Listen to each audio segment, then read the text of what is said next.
Hello, dear viewer. Leave a like if you like our content and subscribe so you don't miss a lot of interesting stories. Your likes inspire new ideas, and your subscription helps us to grow and develop. Little Sins. Chapter 1. It was the usual Christmas party. Mostly all the same people. About a third from the neighborhood, plus friends and co-workers of Tom and Misty.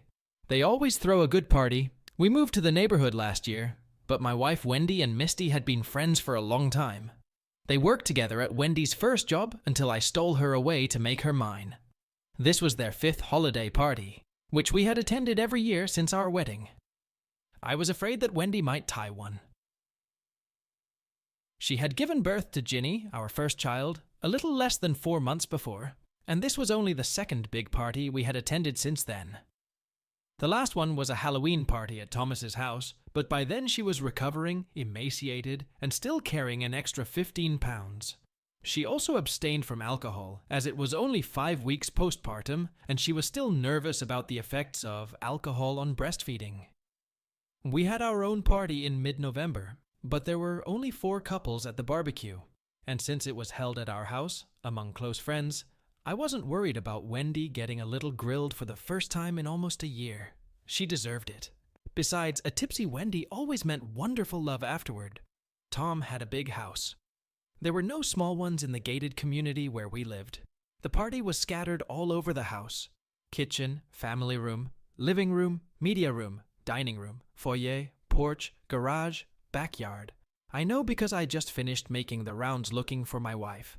An hour ago, she felt no pain, though apparently she hadn't been drinking much. The doctor assured her that a few shots while nursing wouldn't hurt the baby unless she was drunk.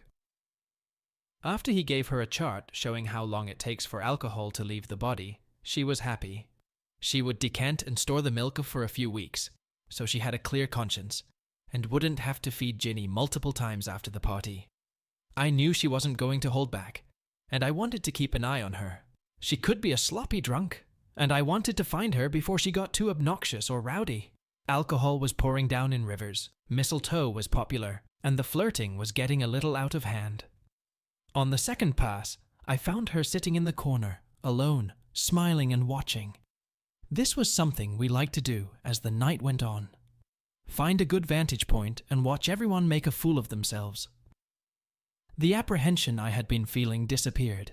She sat in the chaise lounge, and I settled on its armrest, leaning over and wrapping my arms around her. Having fun? The best part. I had to quit drinking. It really got me down. I leaned closer to whisper to her and stopped, stunned. Her breath stank. Of cum. She was watching me, and I could see she was nervous. "What the hell, Wendy?" snapped I. Her look was confused. "What?" I pressed my face to hers. She grinned and put her lips up for a kiss. I took a deep breath. Shit. No doubt about it. "What did you suck?" I whispered sharply. "What?" she answered hesitantly. Her face, like an open book to me, expressed guilt. I stood up and grabbed her wrist, dragging her behind me toward the exit. I heard laughter and looked around to see whose ass I'd have to kick later. 4 guys were standing together, and Tom was grinning like a cat that got the cream. Or delivered them, in this case. Son of a bitch. "Stop, John!" she wheezed, struggling. "You're hurting me!" I ignored her, pushed through the door and slammed it shut behind me. She stopped, crossing her arms. "Resolute, I'm not going anywhere with you like this." "Okay, you stay here. I'll fill out the divorce papers tomorrow," I told her as I left. I heard the clatter of her heels running behind me. "What are you talking about? What divorce?" "You want to stay here and continue to have fun with them, be my guest? You know how I feel about cheating. Don't come back to my house." She ran up to me and grabbed my arm. "Stop, John. You're scaring me. You should have thought about that before you kneeled down in front of some asshole." "Tom's not an asshole. He's one of your best friends," she whined. "Shit. That's it. No, that's not him. He's that sneaky bastard you cheated on me with, and the next time I see him, I'm going to beat the shit out of him." She tugged on my arm as I kept walking. I was angry and twice her size, so I barely noticed her pulling me. "John, I never cheated on you. You know I would never do that. How long have you been holding it, you silly fool?" She let go of me and watched me circle the car. Wendy had always been stupid. She loved it. The feel, the smell, the texture. I had no problem with it because she was my fool. She loved me and what I was doing to her. She had done it to me hundreds, maybe thousands of times. She loved sitting there with a stupid smile on her face. She never rinsed her mouth out after that. More than once I got a call at work telling me that she could still taste me, hours after she'd given her morning gift. Those calls brightened my day. More than once I went home for lunch to give her another taste. I loved that look on her face, the contented, mischievous smile. Besides, when I saw her tonight, I didn't even recognize her at first until I smelled her breath. I unlocked the door and got in the car. "I don't have a purse or a coat," she said. "Come back and get him. I don't care. Get in the car or come back. Take your pick." She opened the door and sank heavily into the seat, slamming the door behind her. "Why are you being such an asshole? It was just a little gift for your friend." "Just a little present," shouted I at her. "Are you really that ignorant? Get out. Just get out." I shoved her sharply. She struggled, holding onto the doorknob. "I didn't do anything with him, and I would never do anything. I wouldn't cheat on you. I couldn't." "Go ahead and do it to all of them. I really don't care. Be their goofy errand girl." She cried softly. "Why do you keep saying you don't care when you're so angry?" "I don't care what you do anymore. You ruined our marriage when you threw away your wedding vows." I told her after driving the half-dozen blocks to our house. It was only a little present. She shrieked. "You know I gave little gifts like that dozens of times before we were married. That's all it was, a sort of Christmas treat. I didn't cheat. I didn't let them touch me." "Before we were married," I reminded her. "Nameless nobodies I didn't know about. Before we were committed to each other. Before you swore to be faithful to me. Now you're just another cheater." "I didn't cheat.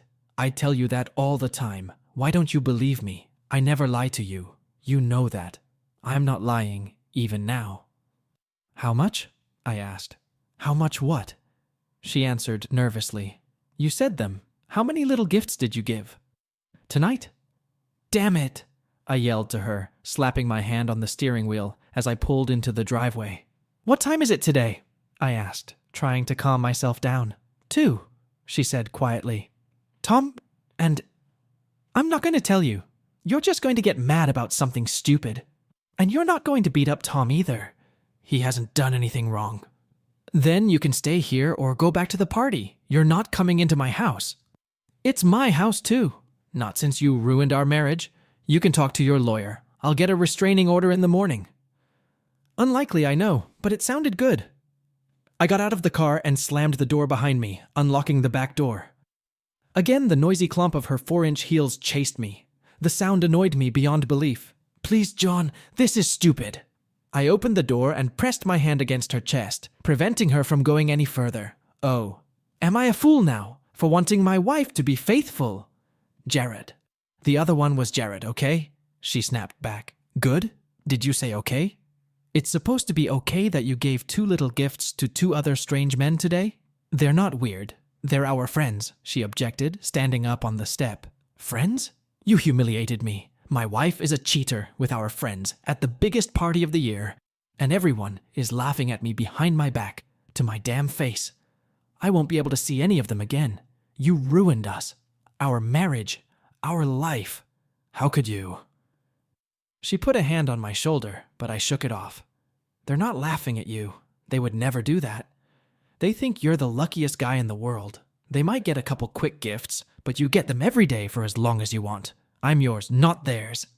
"Every day," snapped I angrily. "When was the last time you gave me such pleasantries?" "Yesterday," she answered quickly. "Did you do the same thing as them?" "No, you wanted more than that." "Of course I wanted more. I've gone without for over 5 months. Of course I want more," I reminded her. "When was the last time you did the same to me?" I asked again. "Last week," she answered hesitantly. "Really? I don't remember such a thing. When was that?" She seemed to ponder it. I don't remember." 3 weeks ago. Last Wednesday." "No. I know we've been at it ever since," she objected. 3.5 weeks. You haven't done this to me since we started doing it again in the evenings. She stepped closer, reaching for me, and I brushed her hand away again. I thought you only wanted me. You seemed so happy. I was happy until I discovered that my wife does the same thing to our acquaintances and makes me do without her. You're so stupid. She shook her head. I've never said no to you. You know I love you. That's the best part. I swear I love you. You turned me down many times. Shall I list them for you? I'm sure you were too busy thinking about your new boyfriends. The tears came again. Big fake tears. They're not my boyfriends, and I've never denied you anything. Our love life is the best. Everyone knows that. I pulled a scotch out of the cabinet and poured myself a large mug. Right. And once everyone finds out about this? She blushed. You know we women talk about all sorts of nonsense. Everyone gets jealous, girls and guys. Great. They know I'm a cuckold, and they know all about our intimate life. They know I can't satisfy my wife, and she has to get little gifts from assholes like Tom and Jared. Jared? Really? Jesus, Wendy. Is there any other little things you want to dump on me? Anything else you can do to ruin everything we had? She sprinted out of the room.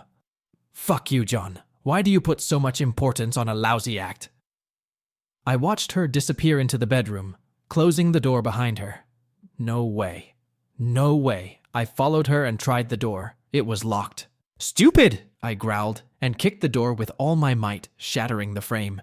She sat on the bed, wide open, frightened eyes, and looked at me. You. Don't lock me in my room. This is my bedroom. Get your cheating ass out of here and find somewhere else to sleep. I don't think I'd ever been so angry in my life. You're drunk, asshole. You're going to regret it tomorrow, and I won't forgive you no matter how much you beg. She had her shoes in her hand, and she did a disgusting job of throwing them at me. I didn't even have to duck.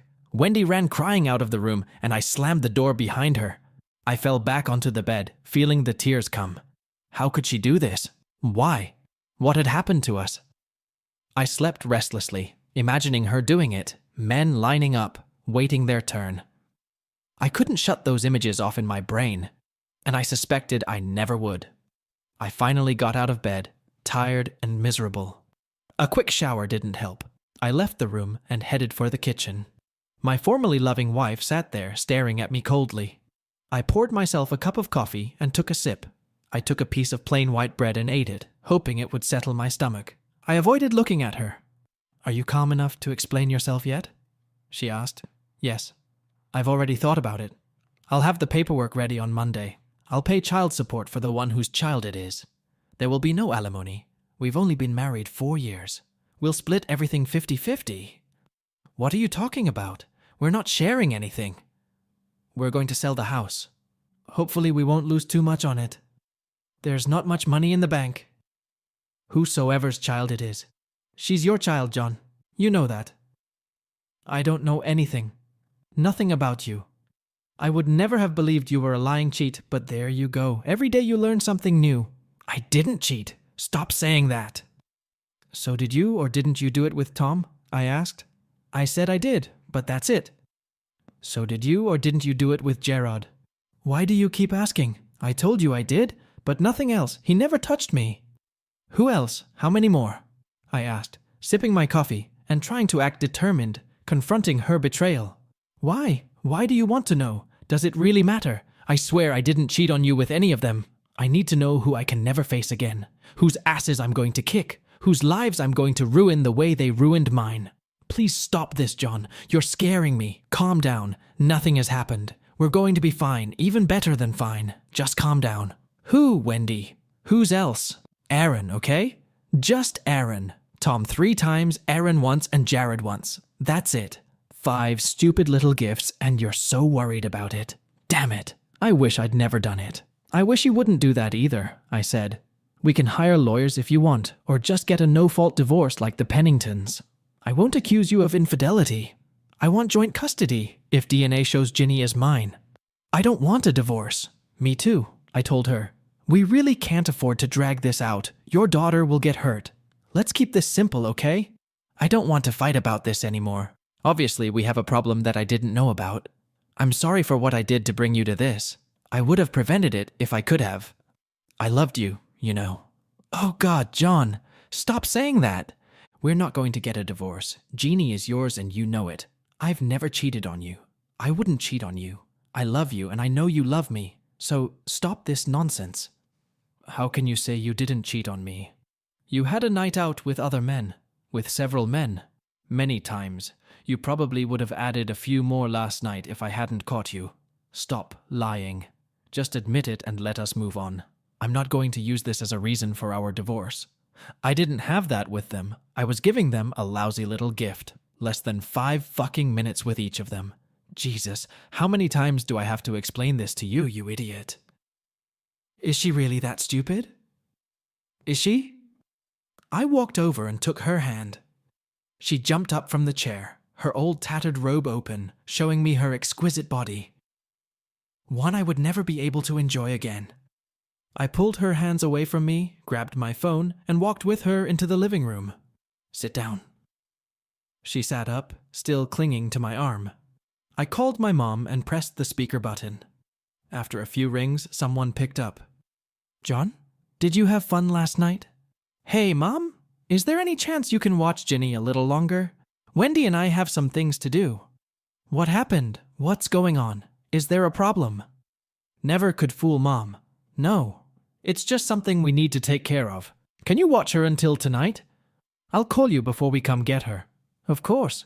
You know I love my granddaughter. Every moment with her is priceless. Are you sure you're okay? Not now, Mom. I'll talk to you later.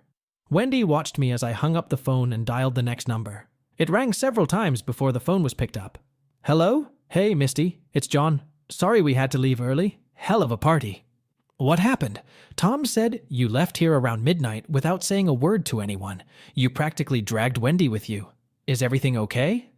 Wendy is here with me right now. You're on speakerphone. Why? What's going on? I have a pretty simple question for you. What would you consider cheating in a marriage? John, exclaimed Wendy. Oh my God, you didn't cheat on her. Please tell me you didn't. Misty said angrily, No, I wasn't cheating. I'm trying to make sure we understand each other, where flirting and joking ends and cheating begins. Misty was silent.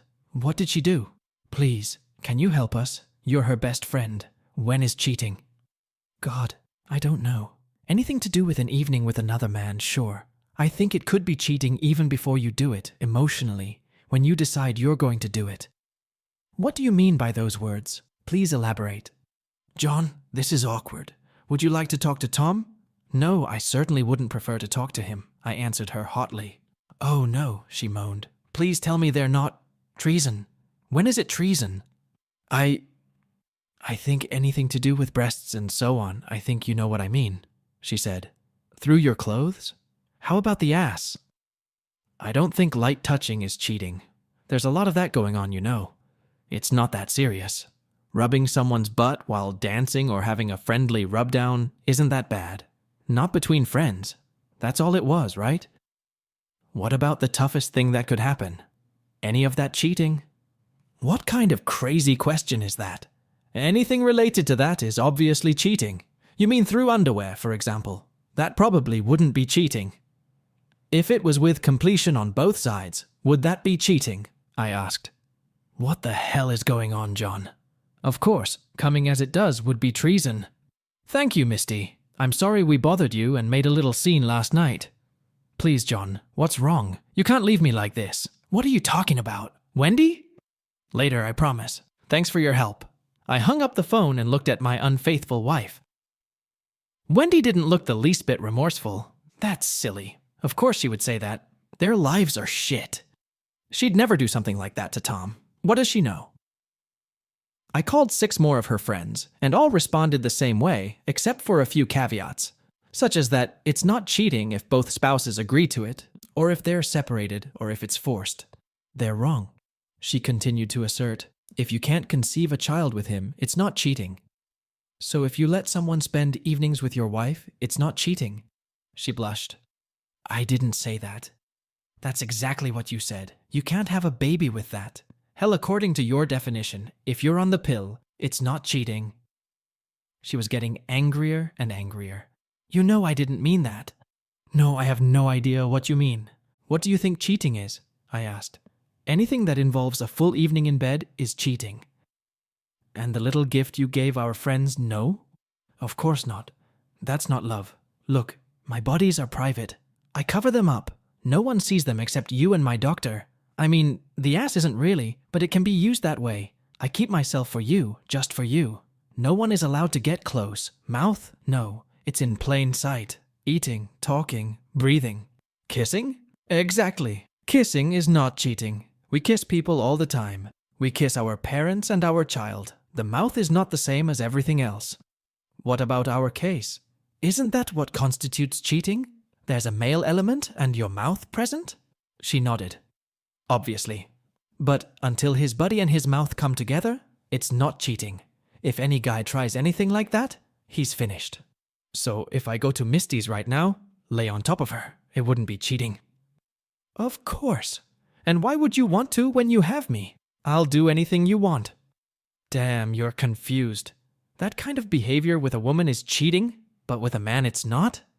It's not the same. You know that. She sighed. It should be easy to understand. If I don't think it's cheating, then it's not. And you shouldn't think it is either. Unbelievable. I grabbed my phone again, dialed the number, and waited for an answer. Wendy? Mom? Wendy replied, looking at me fearfully. Hi, Carol. It's John. What's going on? Why are you both on the phone? Isn't Ginny okay? I could hear the fear in her voice. I hoped I could get the right words out of her. That damn woman was a chatterbox. And she didn't like me very much either. I was taking a big risk. No, there's nothing wrong with Ginny. Wendy and I have a simple question that I hope you can help us with. Anything I can do, you know. What is adultery in a marriage? Why? What's going on? You didn't cheat on her, you bastard. She screamed. I didn't do anything, Carol. I promise. It's hard for us to agree. Please, when does it count as cheating? She was slow to answer. Times have changed, John. Things aren't the same as they were when I was growing up. Flirting and teasing have become much more prevalent. When I was young, half the things you do would have been considered cheating. We didn't have email and texting, all that online flirting. It's different now. So an evening with another man is okay? I asked. What? What have you done? Nothing. I repeat, I have done nothing. I've never cheated or even come close to it. I just want to make sure we're on the same page. An evening with another man is no good. Don't even pretend you think it is, snapped Wendy's mother. Wendy, you're not going to let him get away with this. You have to draw the line. If you don't, he'll be running after you all over the place. Mom, Wendy sighed. It was just a little gift to someone else, not a full evening. It wasn't a big deal, was it? John, you son of a bitch. Wait till Ed finds out about this. Get your ass out of this house, you lousy cheating bastard. I don't want you touching our daughter again. You hear me? Like anyone's gonna put up with that shit. I always knew you'd do something like this. Great job. All those hotties around you all the time. Was that your secretary? Was it Wendy? I saw tears in her eyes. There was no cheating, Mom. He would never do that to me. We just had to agree on where to draw the line. Don't lie to me and don't cover for that creep. You don't deserve it, and don't let him tell you otherwise. He's probably told you it's because of the pregnancy, hasn't he? You're getting fat and tired and all they do is think with their little heads. She spoke louder and louder. Damn you, John. Is it because of the baby? Is that your excuse? There's nothing we can do if we can't do it later. You have no idea how hard this is for a woman. We have to heal, and I know we can't feel normal for a long time afterward, but that's part of being a family and parents. It's a bullshit excuse to do something like that and cheat on your wife. I couldn't help but smirk. She was on edge. She never swore. Never. God, I was on her shit list. Carol, I didn't do anything, I swear. This is something we have to deal with on our own. Wendy? He's right, Mom. He didn't do anything. A heavy silence hung. Oh no. I heard her sigh. You didn't. Tell me you didn't, baby. It had to be an accident. John, you know she loves you. She would never cheat on you. It has to be a misunderstanding. Please think of the baby. You have to forgive her. She'll call you later, okay? Sorry to bother you, Carol. No, John, don't hang up. Don't, please. She loves you. We all love you. You're the best thing that ever happened to her. You love him, don't you, baby? Tears were streaming down Wendy's face. Yes, Mom. I love him. I always have. I love him with all my heart. See, John? See? She loves you. Don't do anything stupid. Nothing you'll regret, okay? We can get through this. It's all a mistake. One big stupid mistake. I know it is. I interrupted her. Carol, stop. She'll call you later. Thanks for your help. I hung up so I wouldn't have to listen to any more of her chatter. If I was cheating, I was a lousy bastard and a freak. Her precious daughter had been misunderstood. Of course she was. How could I have missed it? I thought that was the end of it. Wendy snatched the phone out of my hands and started angrily pressing numbers. A few seconds later, the other end picked up. Hey girl, how was the party? Did you have a good time? Wendy stared at me. My little gift isn't cheating, is it? Of course you don't. Everyone knows that, sis. Hey Alice, it's John. Would you like to put your husband on the phone? I'm sure he'd love to hear your opinion on it. I asked my sister-in-law. The phone's gone silent. Wendy looked at me in confusion. It must have been an accident, she said, grabbed the phone and pressed redial. The phone rang a few times, then picked up and went to redial again. Why would she do that? Wendy whined, finally getting nervous. She dialed the number again, but the phone was busy. It shouldn't be busy. They're expecting a call. She hung up again, and the phone was busy again. She settled back on the couch with a startled look. It doesn't matter either way. I mean, you heard her. It doesn't count. Do you think Dave is of the same opinion? She seemed to ponder it. Listen, darling, it shouldn't matter. It was a misunderstanding. I didn't think it was cheating, but I guess that's what you decided. I'm very sorry. It won't happen again. Wendy, let me ask you a simple question. Would you do this to him in my presence? In front of Misty, his wife? I honestly think part of her problem is that she didn't think things through. She didn't think about what she was doing, and she didn't think before she spoke. Of course not. That would be so embarrassing. She quickly replied, I want you to think about something. Don't say anything yet. Just ponder it for a while. You should never do anything with another man that you wouldn't do in my presence. Think about it. If you don't do it in front of me, it would be cheating. For once, she honored my request. She was silent, focused on what I was saying. I didn't press her, letting her figure it out for herself. Finally, she nodded. Okay, I get it. I didn't think you'd like it, but if you want, I can do it in front of you next time. It's not that big of a deal. Maybe it's even better. He won't be bugging me so much to do more. If you want to see it, I think that would be fine. Jesus fucking Christ. Next time, I stood up and walked out before committing the rash act of hearing her call out to me from behind. John, don't go. We have to get through this. I want to make this right, she shouted before the closing door silenced her. I got to work, trying to take my mind off my problems. I was working through scenarios to get a little revenge on those assholes. I had to be careful. We had a lot of government contracts, and I had to have a clearance I didn't want to jeopardize. Jail wouldn't be a good idea. A few hours spent with my head in work, and I didn't feel much better. We were in such a fight. Nothing I said could convey to her that her behavior was unacceptable. Did I believe she thought it was nothing? Unfortunately, yes. She had done bad things, terrible things to our marriage, but it wasn't that she was trying to hurt me or even neglect her family. I honestly began to believe that she didn't understand the consequences of her actions and was probably misled by her lousy sister. Our personal life was exceptional. She was loving, attentive, and generous with affection. Since we were married, she was very demonstrative physically and a tigress in bed. She gave much more than she received. Truth be told, throughout most of our marriage, she gave me little gifts as much as I wanted, and maybe more. She said without exaggeration that I could get small gifts every day, or even twice a day, if I wanted, pre-pregnancy. Nothing much changed for the first 7 months, but late in the pregnancy, she started having problems and was on bed rest most of the time. I took care of her as best I could with a lot of help from her mother and sister. It struck me that her sister Alice spent a lot of time with her, both before and after her pregnancy. I never had a problem with Alice.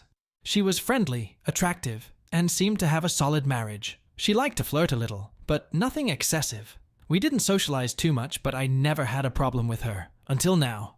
That phone call threw me off balance. After the pregnancy, nothing happened for a couple weeks, and then, for the next month, she seemed determined to do everything she wanted to do with me. After 6 weeks, the doctor cleared her to start doing everything we were doing before her pregnancy again. For a few months, I did without her caresses, and for the next few weeks, it ended up being the opposite of the little gift I gave her. I'll admit, after giving birth, she didn't feel like she used to. She was better before the birth, but I wasn't complaining. I loved it, and I loved her. The only thing she didn't like to do was touch me after our activities in bed. If that was her only problem, I wasn't going to make a big deal out of it. It wasn't until after the explosion that I realized how drastically our time together had plummeted. I could take some of the blame once she turned me on. I realized that maybe she had slowed down because she wasn't enjoying it as much as the other kind of this activity. Like I said, every time it ended with me going down on her. I didn't give her what she needed, but she never said anything. In a way, I let her down. I just wish we'd never spoken. I didn't want to go home. I didn't want to face her and her thick-headed arguments. I couldn't stand to look at that deceitful mouth that had at least 5 other people's loads in it. I hadn't let her try for almost a month. From 2 times a day to 0, Tom, Jared, Aaron. Bastards. She could have been stupid, naive, and confused, but these assholes knew better. They were all married. They had to pay. I went to eat, and while I was waiting for my dinner, I turned on my cell phone and checked my messages. My voicemail box was full. I started listening to them and got angry again. 337, forward to end and delete. 6 from Wendy, none of which I'd managed to listen to all the way through. 2 from her mother. 2 more from Misty, Tom's wife. 1 from my mother. God, what a mess. I had talked about divorce more than once. I was furious, but I couldn't deny that I loved her more than I could ever imagine. I wanted things back the way they were, and I decided that even if I didn't divorce her, I still had to separate myself from the crowd we were in. There was no way I could hold my own around those damn bastards. No way. While I ate, I texted my wife. I wasn't ready to talk to her, but I didn't want things to fall apart completely either. Not yet. If it did, I would be in control of the situation. I informed her that I went out to work to take my mind off what she had done to our marriage. I had dinner out. 5 minutes later, sipping coffee after dinner, I got a reply. Please hurry home. I love you. I'm so sorry. Short and to the point. It didn't feel like an affair. I didn't believe she'd fallen out of love with me or intentionally disrespected me. But she was so damn stupid. The blowjob didn't matter. No matter how hard I tried, I couldn't figure out how to make sense of it, or how she held that opinion against all odds and other points of view. I thought about it for a while. Perhaps she really does understand everything, but clings to her arguments to avoid being held accountable for her promiscuous actions. I love Washington at night. The later, the better. When there is no traffic and the monuments and buildings are lit up, ride around the reflecting pool, look at the monuments, walk around the mall with all the museums, the Capitol, the Washington Monument. I stopped for a couple beers, still avoiding the scene at home. What am I going to do? How do we get past this? Do I want to make an effort? Or is it easier to take the bait and accept the loss? Will I ever be able to look at her the same way again? My 3-month-old perfect daughter, Ginny. I held her in my arms for the first time, with my tiredly smiling wife in that small room surrounded by a doctor, nurses, her mom, and sister. Little tiny fingers, 10 of them, each one a miniature masterpiece. I press mine to her palm, hoping she'll squeeze it. Angry red face, loose dark hair. My child, our child. God, how I loved holding her in my arms, nestled in her arms late at night, singing to her in my lousy voice, breathing in her scent, feeling the careless weight slowly tire my arm until I moved to the other. The momentary feeling of loss as I handed her over to someone else. Mine, a little piece of me. I couldn't lose it. I had to make things right with Wendy somehow. Let her see how I felt. Get past the denial and back to the way things should be. I was hoping we wouldn't have to move, but if we did, then so be it. A few people tried to strike up a conversation, but I couldn't be bothered. I sat down on a stool and drank a couple of large bottles of Guinness, feeling sorry for myself and trying desperately to avoid thinking about what my wife had done. The incoming message rang. I'd gotten the usual calls several times before, but I'd disconnected each one. This one was from Wendy again. "Are you coming home? I miss you. I'm so sorry." I believed she was sorry. Not just for getting caught, but for doing everything she could to hurt us. I was still sure she thought I was being unreasonable. "Bitch," I texted her back.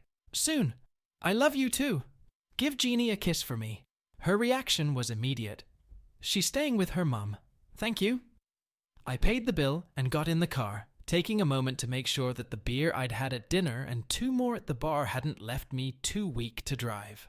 I felt a slight buzz, but it took me a few hours to drink everything I drank, and I didn't think I'd crossed the line. I took a nostalgic drive down 14th Street, watching the urbanization. When I was a kid, 14th and K was the dirtiest place in the neighborhood. Dirty movie parlors, and swarms of nocturnal butterflies on every corner. For a teenager, it was an eye-opener. Women waved and often threw things at you, running up to your car at stoplights and sticking their heads out the window if it was open.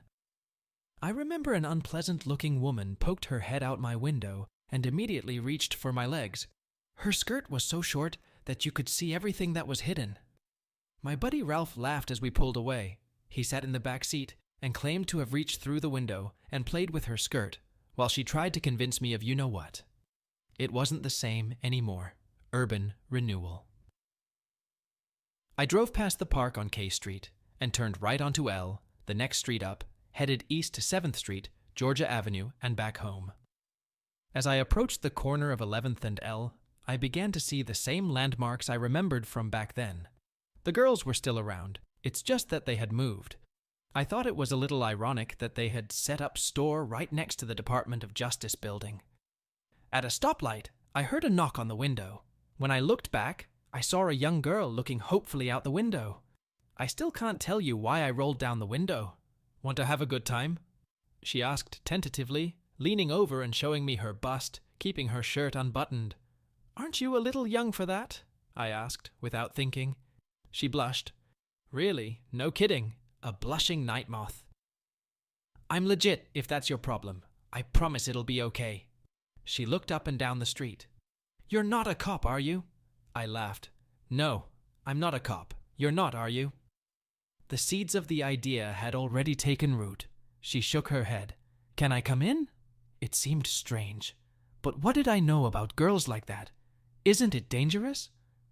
"I can't afford to get caught up in the crush, and I really need the money," she said. I could have sworn there were tears in her eyes. Damn good sales technique. It was cold outside, and she was dressed very loosely. I could see goosebumps on her arm, and she was shivering. She looked miserable. I didn't find her attractive. I had much better ones at home. She didn't excite me. She broke my heart. What would drive a child to do such a thing?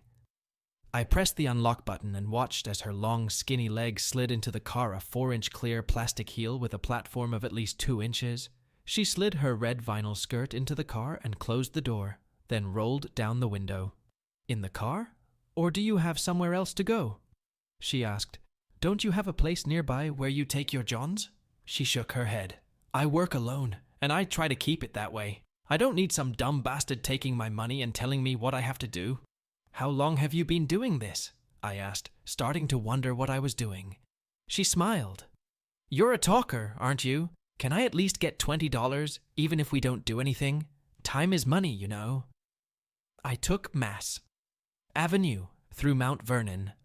"I won't send you home without money, I promise." "That's not solicitation," she said nervously. "I didn't offer to get laid for money." "Relax. I'm not a cop. How old are you?" Damned if she didn't look 16. I turned onto 7th Street, headed north, and was surprised when she handed me her driver's license. "I'm 18, since October. Satisfied?" She got angry and hid the license before I could look at it. "I thought you old guys liked young girls. I could be anything for you." In this fascinating story that we have just unfolded before you, we are confronted with incredibly complex and sensual moments, as well as the psychological depths of human relationships. Part 1 of the story Small Sins reveals to us how thin the line between love and betrayal, trust and disappointment is. The protagonists, surrounded by a festive atmosphere, eventually discover that the real trials lurk not in external circumstances, but in the depths of their own souls and relationships. This story makes us think about the importance of loyalty and personal boundaries in relationships, and how important it is to communicate honestly with those closest to us. We see that truly valuable relationships require work, attention, and above all, sincerity. Hidden in every action, every choice the characters make is a lesson about humanity, mistakes, and forgiveness.